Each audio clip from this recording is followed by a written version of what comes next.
Happy Sunday, everybody. Welcome to Plymouth United Church. It is the last Sunday of the month, which means that it is the last Sunday in our theme for this month of mental health awareness. You'll also see that we are still bedecked in red, and that's because, well, honestly, we don't get to do red very often, and we're in the season of Pentecost, and I wasn't in any hurry to change the color. It's always wonderful to celebrate this particular season of the giving of the Spirit and the life of the church. And it just, like I said, we don't get to do red very often. So it's nice to linger here just a little bit longer. As we begin our service, I'd like to invite you to take stock with me of how things are going, how we are in the essence of ourselves as we bring ourselves fully to this time and to this place. And so won't you share with me a moment of centering?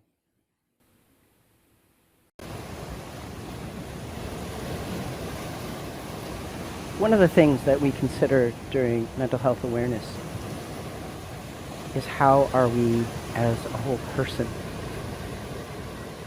Because our mental health has a lot to do not only with our mind and our emotions, but with our bodies and our spirits as well.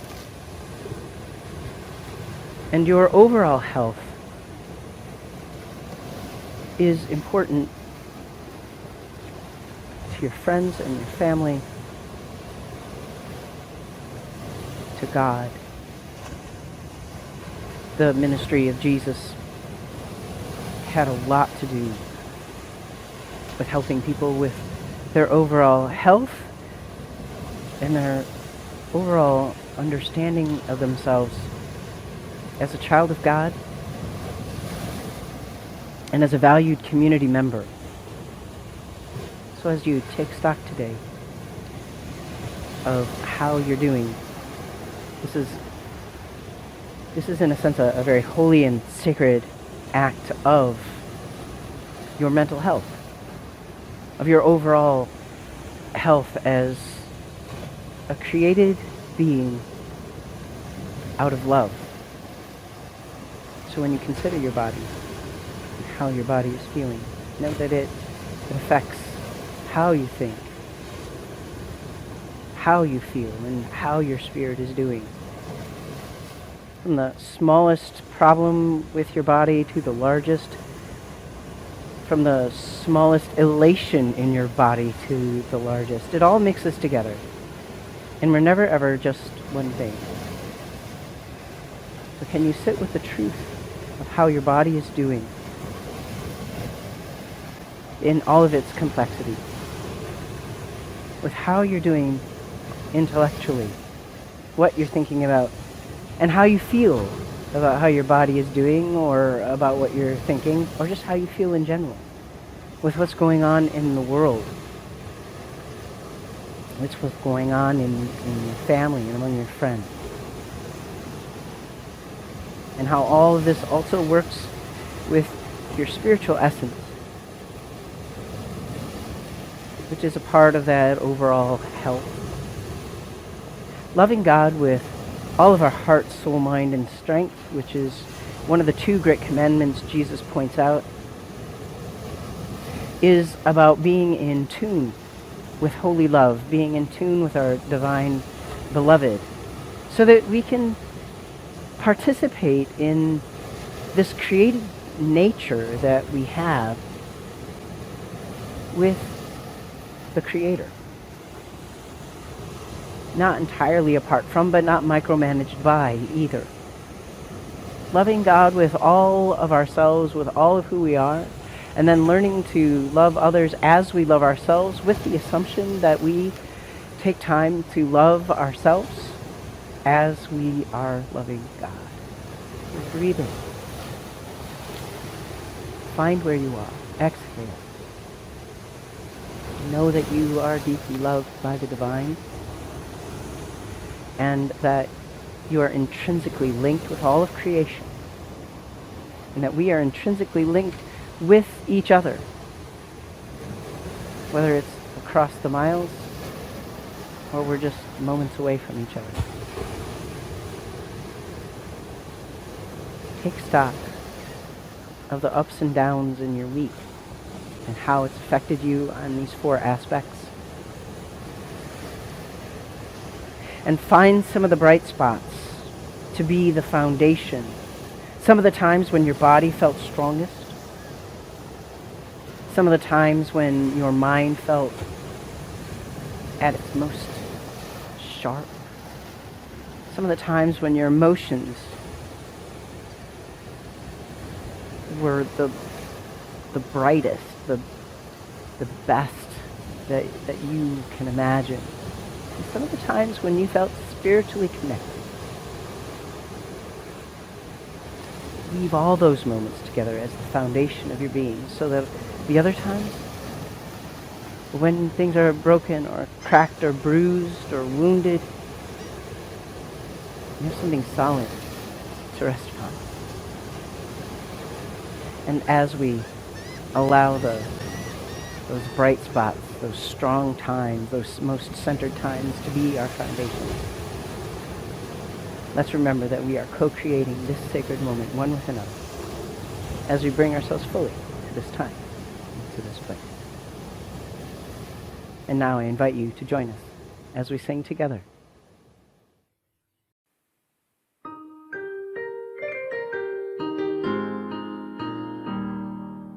Be now my vision, O God of my heart.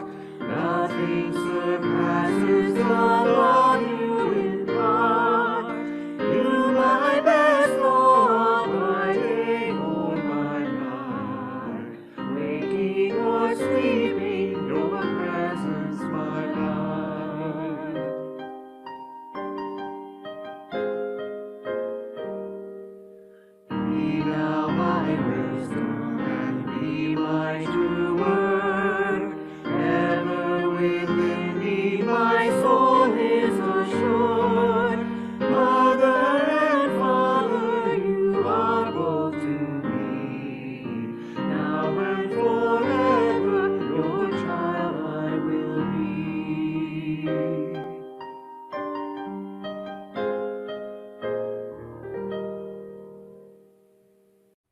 Please join me in our responsive call to worship.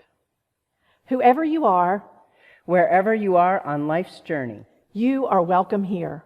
we are all welcome here. Gathering spirit to spirit, We open our hearts. come, let us be open to all that is sacred and beautiful. Blessed be all the names of love. Time with the children! Hey, kids, how are you doing? Is it the end of the school year yet for you? I know I've seen lots of Facebook posts that say people have had their last day of school. That sounds so exciting. What are you going to do with your time? One of the things that we're going to talk about today at church is how important it is to play. And I hope that you have lots of time that you get to play. I also hope that you continue to learn during the summer and that you've got chores to do and that you behave and that you grow and all those other good things. But I also hope that you play, that you find wonderful times, that you learn about new kinds of play. So what are your favorite things to do now when you play? Can you think about 4 things that you really, really like to do and that whenever you get the chance, and not just screen time, looking at your tablet and playing games, that can be one of them, but things beyond that. Do you like to cook? Do you like to run or ride your bike? Do you like to write stories? Do you like to sing songs? What are some other favorite things that you like to do?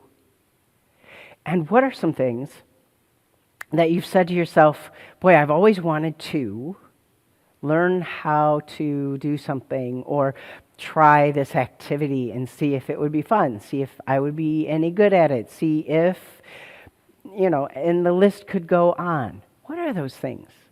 I want you to think about those this week. Because just like play is good for adults, play is good for kids too. Just like work is good for adults, work is good for kids too, and learning is good for adults, and learning is good for kids too. But don't forget that there's lots of kinds of play that you haven't even tried yet.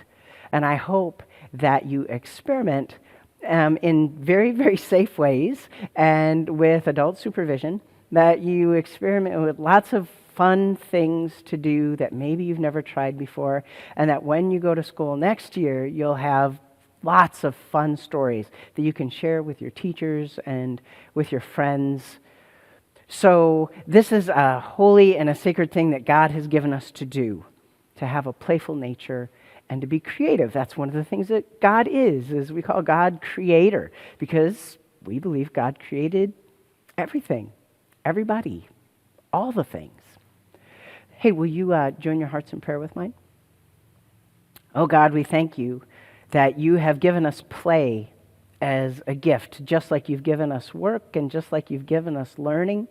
You have given us creativity and play so that we can have a wonderful, wonderful life.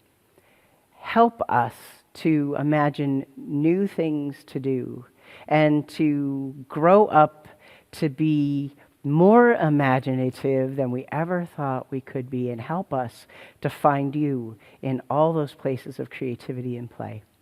We love you, God, and we know that you love us, and all God's children said, Amen.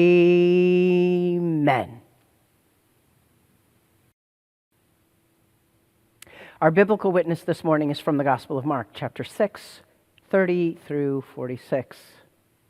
The apostles gathered around Jesus and told him all that they had done and taught. He said to them, "Come away to a deserted place all by yourselves and rest a while." For many were coming and going, and they had no leisure even to eat. And they went away in a boat to a deserted place by themselves. Now, many saw them going and recognized them. And they hurried there on foot from all the towns and arrived ahead of them. As he went ashore, he saw a great crowd, and he had compassion for them, because they were like sheep without a shepherd. And he began to teach them many things. When it grew late, his disciples came to him and said, "This is a deserted place, and the hour is now very late. Send them away so that they may go into the surrounding country and villages and buy something for themselves to eat." But he answered them, "You give them something to eat." They said to Jesus, "Are we to go and buy 200 denarii worth of bread and give it to them to eat?" And Jesus said to them, "How many loaves have you? Go and see." When they had found out, they said, 5, and 2 fish.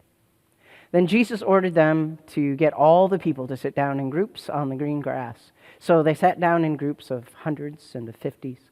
Taking the 5 loaves and the 2 fish, he looked up to heaven and blessed them and broke the loaves and gave them to his disciples to set before the people. And he divided the 2 fish among them all.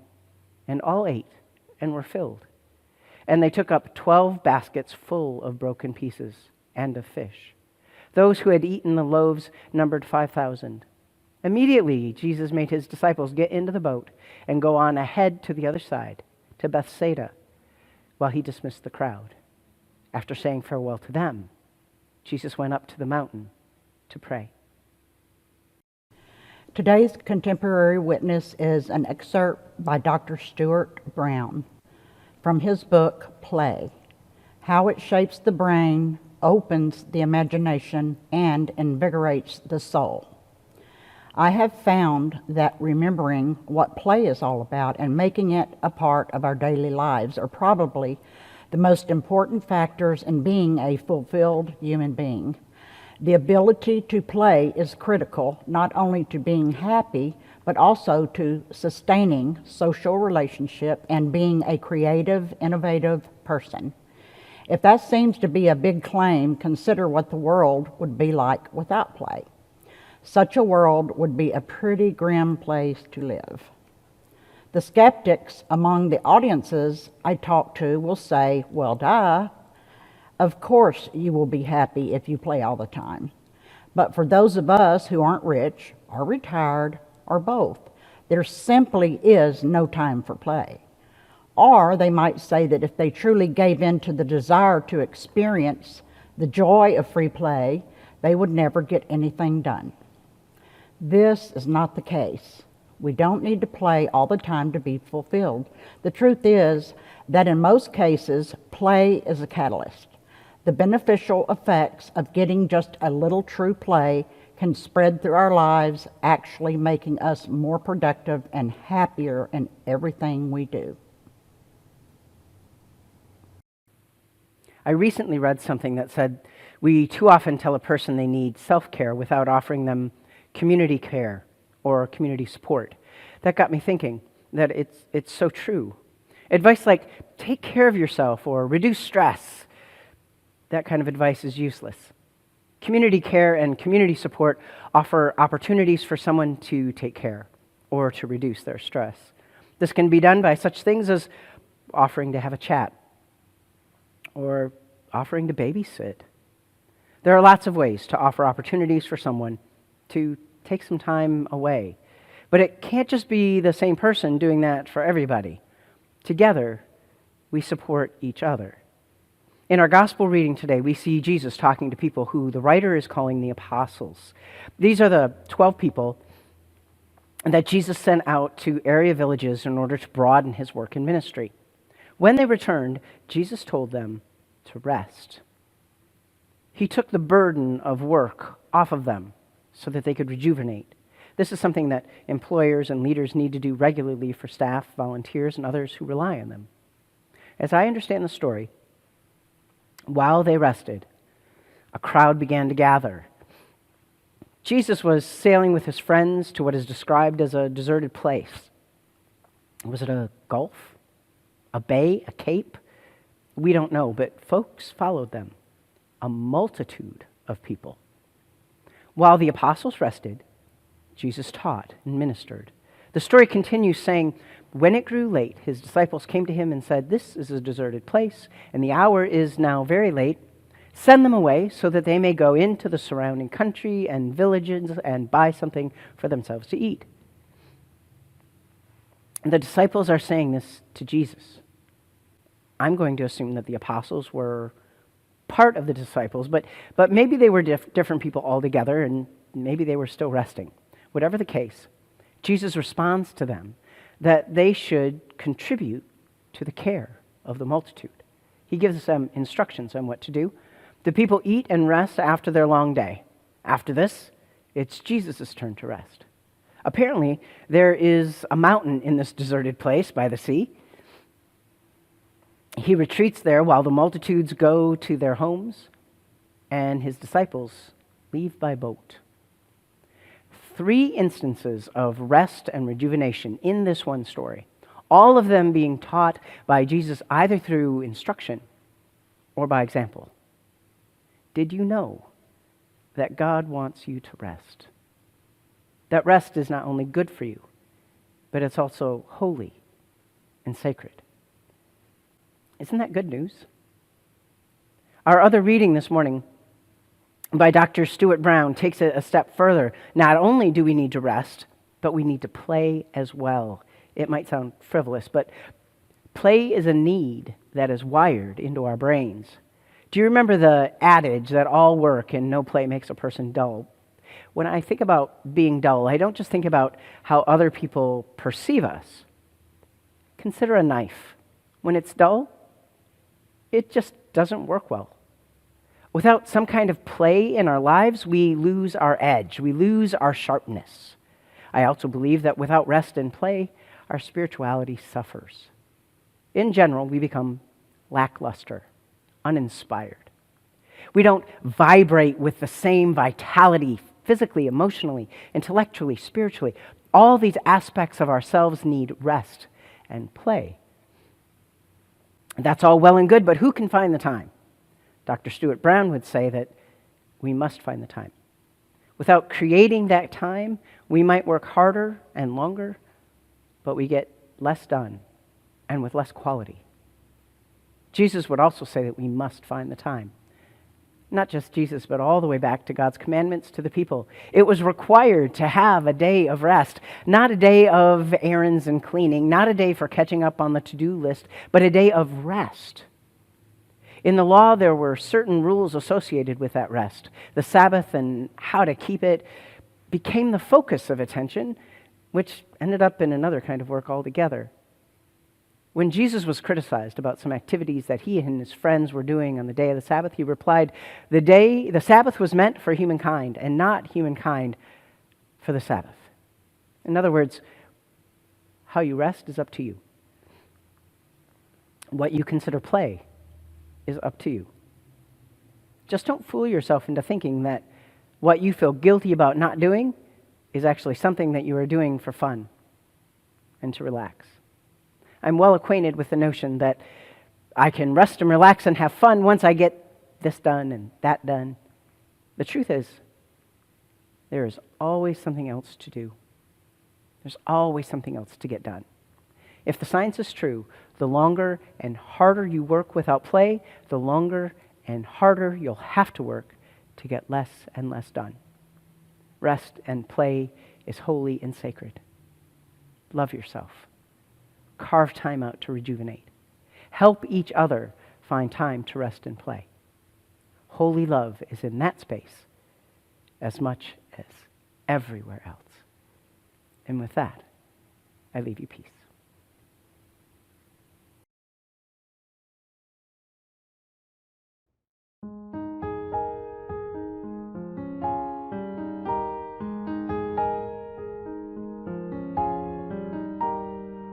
Open my eyes that I may see glimpses of truth thou hast for me.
will disappear. Silently now I wait for thee, ready, my God, thy will to see. Open my eyes, illumine me, Spirit divine.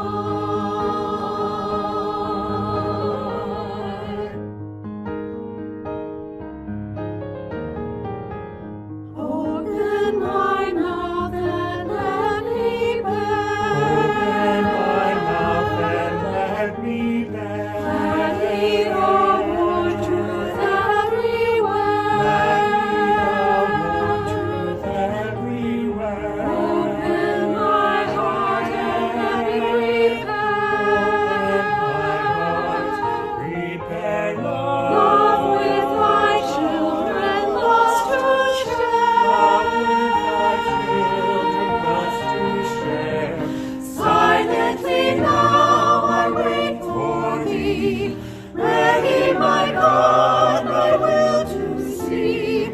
Open my eyes, illumine me, Spirit divine.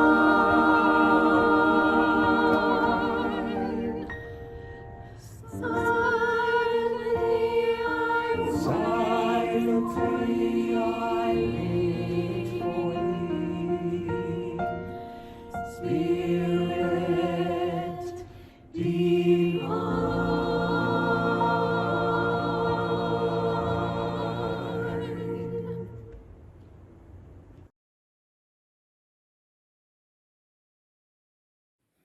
Would you join your hearts with mine in prayer? Holy love, social justice issues have been prominent in the news with the goings-on in politics and in our neighborhoods, in the world, and they weigh heavy on us. It makes it difficult to play because these things are a burden that weigh on our souls. The justice for people who are silenced, who are marginalized, who are stopped in their tracks. Help us to be voices of inclusion and voices of celebration for all people. Help us to find the path that we need to be on to make the most difference. You said that you came so that we would have life and have it abundantly. And some people are eking by in their existence because of their circumstances. And that's not how it should be at all. So as we are deeply touched by the needs surrounding us, help us to also find the energy that we need through rest and play and rejuvenation so that we can do this heavy lifting, so that we can do this hard work of lifting up our voices and challenging laws and regulations and policies that are just plain harmful to people. We trust you, O God, with this calling that we have, even though we don't always know what to do. And we call on your Spirit, your creative force, to come along with us and to make a way where there is no way, to carve a path where the terrain it just looks absolutely impossible. And help us to find moments of praise. And help us to be the people that we know at our core that you have called us to be, and put us in touch with people who could either use our support or who could be our support. This is definitely community work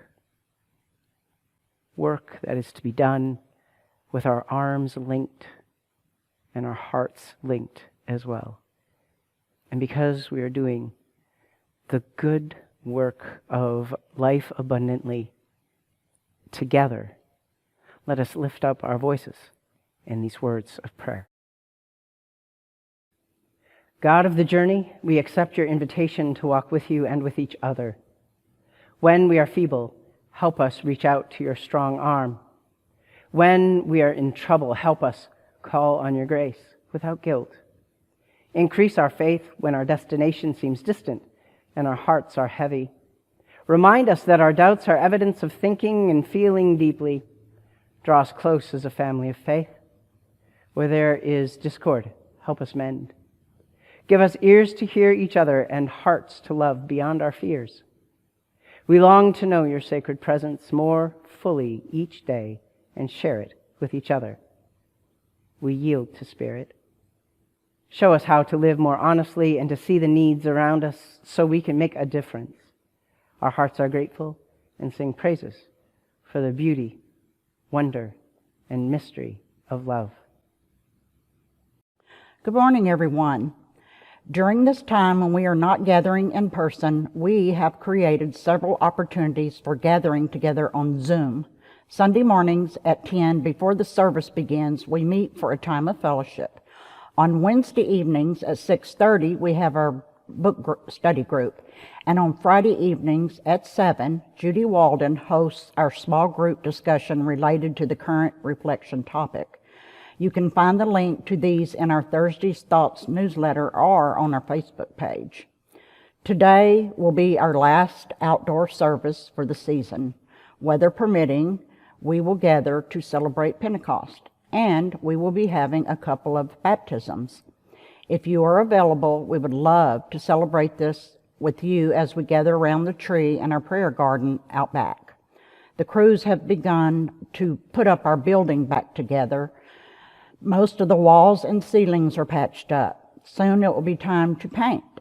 Melanie and Pastor Mac are looking forward to being back in their offices sometime soon. Before that happens, but after the crew's done with their work, we will be needing some help putting things back together. If you're interested and available, and we hope you are, to help, please let Melanie or Pastor Mac know. It would be greatly appreciated. It has been great to have so many people coming to our online services. Some of you we have never met. We can't wait to be able to open the church to be able to meet you in person. If you're considering joining Plymouth, please contact Pastor Mac at pastor@plymouthunited.org. If you would like to be on our email list for our newsletter and other mailings, please email Melanie in our office, Melanie C, as in cat, at plymouthunited.org. And we'd like to wish everyone a very happy, safe, and healthy Memorial Day weekend. Each week we collect 2 offerings. One is for the church, which goes into our general fund for the running of the church and our ministries. The second is the loose offering, which is sent to a designated charity, which changes each week. Our loose offering for today will go to Slumber Falls Camp, an outdoor ministry of the South Central Conference of the United Church of Christ. The 20-acre facility is nestled along the Guadalupe River. Slumber Falls Camp seeks to transform lives, communities, and the world by offering life-enhancing programs, facilities and space, and educational opportunities that inspire people to champion the gospel, fight for justice, and care for all of creation. At Plymouth, we are still collecting for our systems upgrade campaign.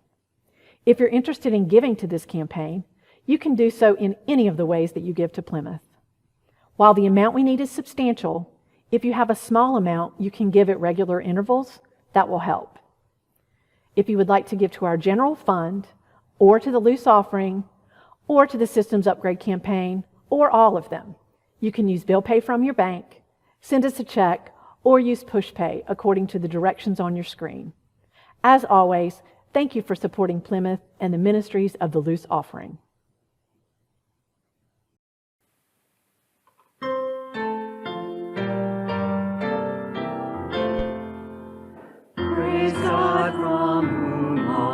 blessings flow. Praise God, all creatures here below. Praise God for all that love has done. Creator, Christ, and Spirit one. Amen. Please join me in our responsive offertory prayer. Some of us give out of our abundance. Others give out of our scarcity. For all of these gifts, we seek your blessing. To be a source of healing. To be a resource of freedom for the oppressed. To proclaim good news that all are loved and cherished by God. Please join us as we sing.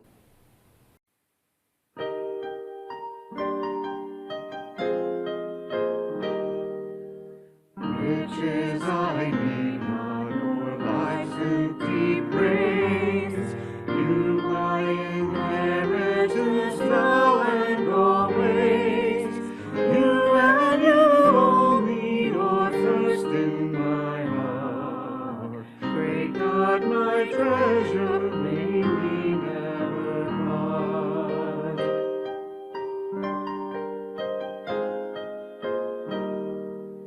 Sovereign of heaven, my victory won, may I reach heaven's doors on night and sun. Heart of my own, I would never befall. Still be my vision, O ruler of all.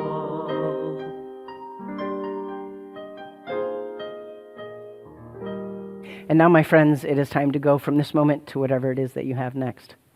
I hope that you have a happy and a blessed, Spirit-filled week. I also hope that you know that you are a blessing, and you are vital, and you make a difference in people's lives because of your Spirit-filledness, your generosity, your kindness, your compassion. You make a difference, and you add vitality to this world. And remember, don't put too much pressure on yourself, and don't overwork. Take some time to rest.